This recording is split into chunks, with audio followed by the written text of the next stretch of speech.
First cinema మంచి super hit అయింది. ఏకంగా ఢిల్లీలో రాష్ట్రపతి భవన్ దగ్గరికి వెళ్ళి రాష్ట్రపతి గారి ప్రశంసలు పొందింది. సో ఆ ఇన్సిడెంట్ తలుచుకుంటే ఎలా అనిపిస్తుంది? సుబ్బారావు గారు నిజం చెప్పాలంటే రంగారావు గారు ఎవరో, ప్రెసిడెంట్ రాధాకృష్ణ గారు ఎవరో ఏమీ తెలీదు. ఎవరో తెలియదు వాళ్ళు. ప్రెసిడెంటు ఈ మన ఇదికి భారతదేశానికి ఒక ప్రెసిడెంట్, అసలు ఆయనతో అపాయింట్మెంట్ దొరుకుతుందా ఏమీ తెలియదు. ఎవరో పెద్ద ఆయన పిలిచారు, బ్లెస్ చేశారు, నాతో కూర్చొని పిక్చరు హాఫ్ పిక్చర్ చూశారు.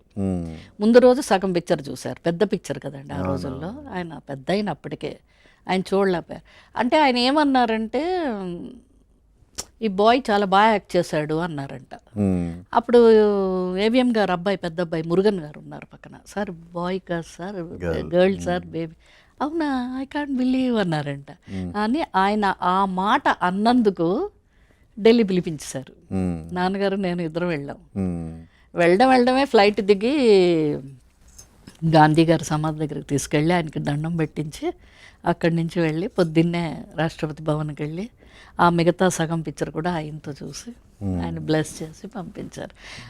తర్వాత నాకు తెలిసింది మన భారతదేశం మొత్తం టీచర్స్ డే అని జరుపుకునే, ఆయన పేరు మీద జరుపుకునే ఆయన్ని నేను మొట్టమొదటిసారిగా ఆయన్ని నేను కలిశాను, నిజమైన టీచర్ని కలవకుండా. ఎందుకంటే నేను అప్పటి వరకు స్కూల్కి వెళ్ళలేదు.